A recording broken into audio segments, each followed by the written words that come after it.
So, Dallas Mavericks at saka Washington Wizards. Well, nakabawi yung Dallas, no, after nilang matalo nung previous game. So, talaga nagpaulan sila ng puntos, no. Ganon din naman yung Washington, nagpaulan ng puntos, pero parang hindi mo ramdam yung impact sa depensa. May depensa, pero parang hindi siya ganun nararamdaman sa laro. Kaya syempre yung mas malalim na bench na kagaya ng Dallas na minus Kyrie Irving nanalo. Wala si Kyrie Irving, nanalo pa ha. Kasi mas malalim yung bench ng Dallas.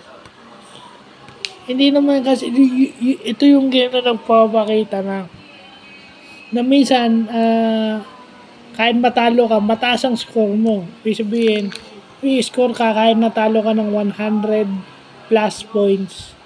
Pero yung kalaban mo is mas pina-score mo ng 100 plus points. So, hindi ka talaga mananalo kasi akala ng iba, pag umiscore ka ng 100 plus o 100 okay na. Or even 90 pataas. Pero pag pina-score mo yung kalaban mo ng 90 pataas or 100 pataas o 100 eksakto, talo ka pa rin.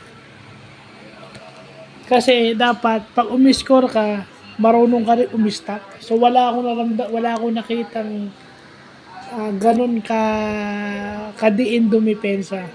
Hindi sila masyadong madiin sa defense.